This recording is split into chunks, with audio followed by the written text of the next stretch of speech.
Doctor ortho, अब दर्द भी घुटने टेकेगा।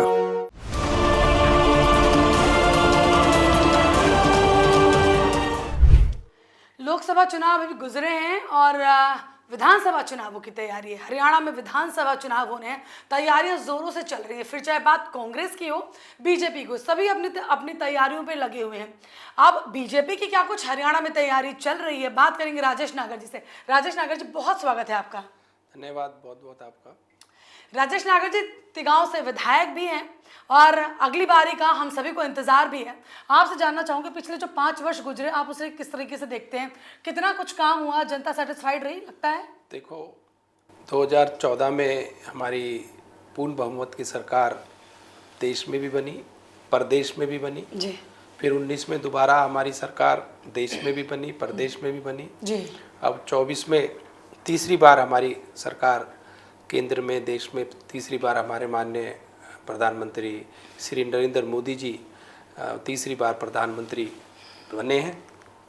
बात करें विकास की, काम की, अगर स्टेट लेवल की बात करें तो आज जो 14 से पहले जितने काम हमारे फरीदाबाद में या हमारे तिगांव विधानसभा में हुए और 14 के बाद जो हमारे काम हुए, उनकी मैं कुछ बातें आपको बताता हूँ कि भाई जो काम 14 के बाद हुए जी।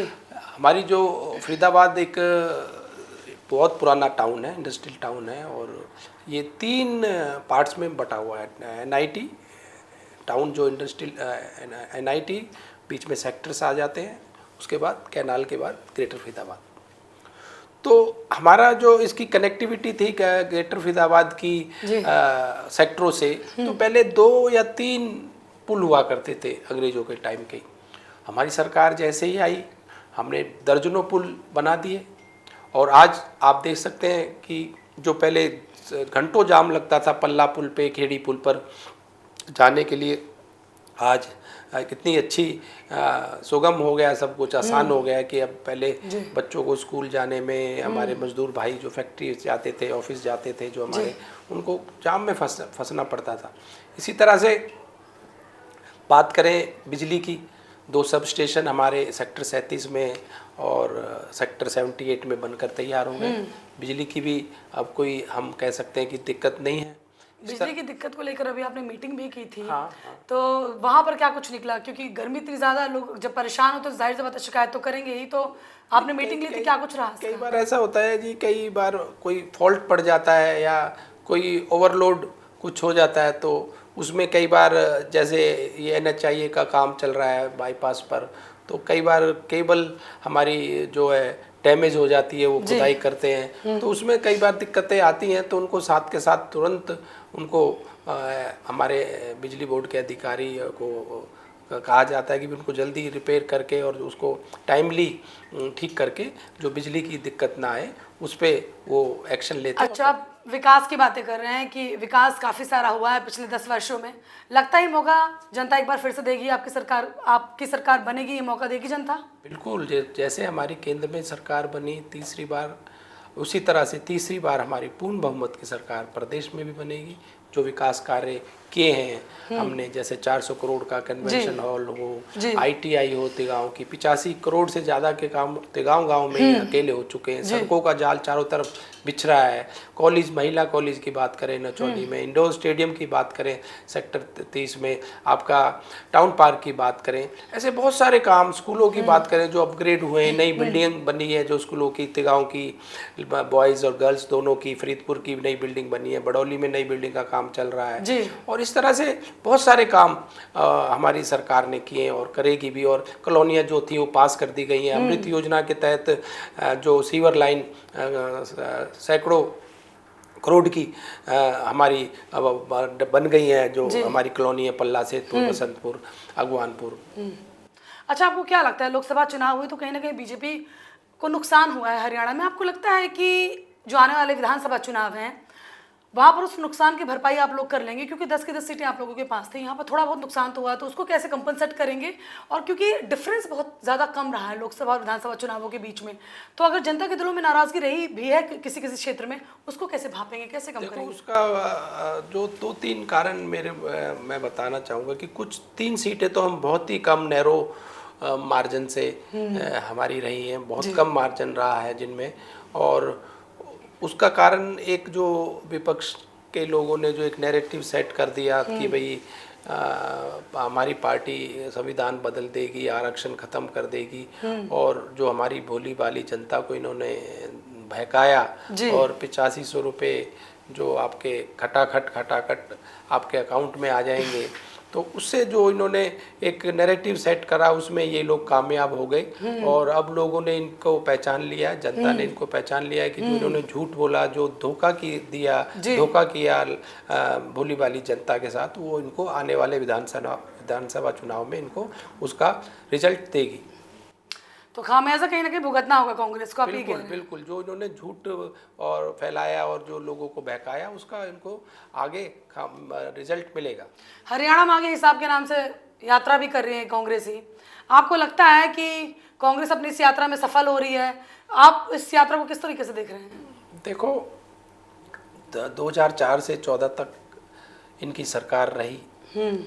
10 साल में जो इन्होंने काम किए और हमारे जो 10 साल के काम हैं, ये जनता ने देखे हैं। जनता को पता है क्या इन्होंने किया और क्या हमने किया। जनता ही इनको हिसाब दे देगी। हम क्या, ये किस जनता से क्या हिसाब मांगेंगे? जो हमारे काम है वो बोल रहे हैं, वो काम दिख रहे हैं और काम बोलते हैं, तो जनता ही इनको हिसाब दे देगी कि जैसे इनको 14 में इनको विपक्ष में बैठाया, 19 में इनको विपक्ष में बैठाया और 24 में भी ये तीसरी बार विपक्ष में बैठेंगे। ये मैं आपको पूरा विश्वास और उसके साथ बोल रहा हूँ। तो बिल्कुल कॉन्फिडेंस में है बीजेपी इस वक्त। राजेश नागर जी भी कॉन्फिडेंस में है। उनका कहना है कि तीसरी बार भी कांग्रेस विपक्ष में बैठने वाली है। अमित शाह भी आए थे, उन्होंने कहा था पाई पाई का हिसाब होगा और पहले कांग्रेस को अपने 10 सालों का हिसाब किताब देना होगा जो उन्होंने कार्य करवाए थे। उस 10 साल को कंपेयर करें, बीजेपी के 10 सालों को कंपेयर करें, कितना अंतर आप देखते हैं? आपको लगता है कि बीजेपी अव्वल रही, उनसे बहुत आगे रही है, जिसको जनता एक बार फिर से तीसरी बार सरकार के तौर पर चुन लोगी कि भैया कांग्रेस और बीजेपी का कोई कंपैरिजन ही नहीं है? ऐसा है? देखो, मैंने आपको बताए जितने काम हुए हैं, मैं अपनी विधानसभा की बात करूं, पूरे प्रदेश में हमारे बिना पर्ची बिना खर्ची के जो नौकरियां मिली हैं बच्चों को, मेरिट पे नौकरियां मिली है। इससे पहले कभी हुआ नहीं। नौकरियों की बोली लगा करती थी, नौकरियां सिफारिश से मिला करती थी। अगर कॉलोनियों की बात करें, हमारे माननीय मुख्यमंत्री जी ने एक ही कलम से सभी कॉलोनियों को पास कर दिया। तो उस एक पहली बार हुआ है कि भाई जो अनअप्रूव्ड कॉलोनियाँ थी उनको अप्रूव कर दिया। विकास के लिए बात करें, बहुत सारा फंड हमारे सरकार ने पंचायतों को भी दिया, हमारे नगर निगम को भी दिया, और जो काम हुए सारे डिपार्टमेंट की, स्कूल की बात करें, मेडिकल की बात करें, मेडिकल कॉलेज नए नए जो खुले हैं, हमारा भी एक मेडिकल कॉलेज मोटुका में बन गया है और ITI बनी है। और इसी तरह से ट्रांसपोर्ट की बात करें, जो ट्रांसपोर्ट पहले 1 या 2 बस के चक्कर हुआ करते थे बल्लावट गाँव मझावली में, आज हर 10 मिनट के बाद एक बस की सर्विस हमें मिल रही है। जो लोग बच्चे हमारे ऑटो में जाया करते थे गर्मी में या ठंड में या बारिश में, तो उनको ऑटो में जाने में एक पे भी ज़्यादा करना पड़ता था और दिक्कत भी हुआ करती थी। अब हमारी AC बस हमारी चल रही है और ये एक सुगम, हमने जो एक ट्रांसपोर्टेशन सभी क्षेत्र में, इंटरसिटी की बस भी चल रही है, पल्ला बसंतपुर की तरफ भी हमारी बस की सर्विस चल रही है। चारों तरफ हर क्षेत्र में विकास कार्य हुए हैं और जो कई विकास कार्य पाइपलाइन में, वो भी उन पे भी काम हो रहा है। ई टेंडरिंग की अगर बात करें तो सरपंच काफ़ी समय से नाराज़गी अपनी जाहिर कर रहे थे। आपको लगता है कि नायब सिंह सैनी ने जो घोषणा की है कहीं ना कहीं वो सेटिस्फाइड कर रही है उन तमाम सरपंचों को और अब उनकी नाराज़गी दूर हो गई है? देखो, अभी हमारे माननीय मुख्यमंत्री जी ने, नायब सैनी जी ने सभी सरपंचों को कुरुक्षेत्र में बुलाया था और उनकी जो एक मांग थी कि भाई हमारी जो ये लिमिट है 5 लाख से बढ़ा दी जाए, तो ये लिमिट 21 लाख तक कर दी है। अब 21 लाख तक के काम वो खुद करा सकते हैं और बहुत सारी सुविधाएं, बहुत सारी DAT 16 रुपये उनको ट्रैवलिंग अलाउंस, अगर वो चंडीगढ़ जाते हैं या कहीं और जाते हैं उसके लिए 16 रुपये किलोमीटर उनको मिलेगा। वकील की फ़ीस अगर कोई होती है 30,000 तक वकील की फ़ीस उनको मिलेगी, पहले 2-3 हज़ार रुपये थी जी। इसी तरह से कोई अपने क्षेत्र में, अपने गांव में, अपने पंचायत में अगर कोई कार्यक्रम वो करते हैं तो पहले उनको फंड नहीं मिला करते थे, 2-3 हज़ार रुपये नॉमिनल से फंड मिलते थे। अब 30 से 35 हज़ार रुपये उनको अपने पंचायत में कोई अगर कार्यक्रम करते हैं उसके पैसे मिलेंगे। बहुत सारी योजनाएं और बहुत सारे जो उनको लाभ अब मिलेंगे, तो सभी सरपंचों ने खड़े होकर मुख्यमंत्री जी का धन्यवाद किया कि भाई ये जो आपने घोषणाएं की हैं, जो उनका स्वागत भी उन्होंने किया। अच्छा, कांग्रेस लगातार दावा कर रही है कि इस बार वो सरकार बनाएगी। उनका पॉइंट ये भी है कि 10 साल से बीजेपी की सरकार है, जनता कहीं ना कहीं परिवर्तन मांगती है। उनको लगता है कि चलो इसका काम देख लिया, अब हम कांग्रेस का काम भी देख लेते हैं। आपको लगता है ये अपॉर्चुनिटी मिलने वाली है, ये उम्मीदें जो कांग्रेस रख रही है इस वक्त प्रदेश से कि परिवर्तन के नाम पर ही सही, लेकिन देखो आप बात करें मध्य प्रदेश की तो कितनी बार हमारी सरकार 5 बार हो गई।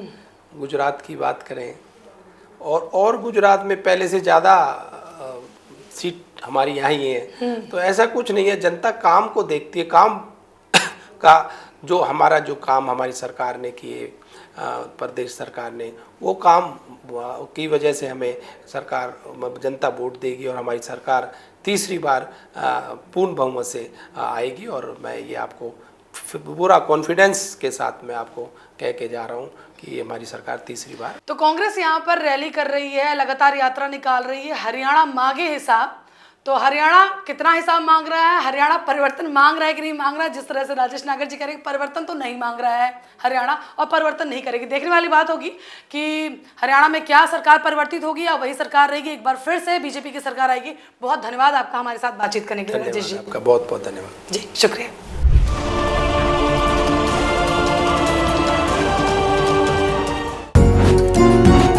डॉक्टर ऑर्थो, अब दर्द भी घुटने टेकेगा।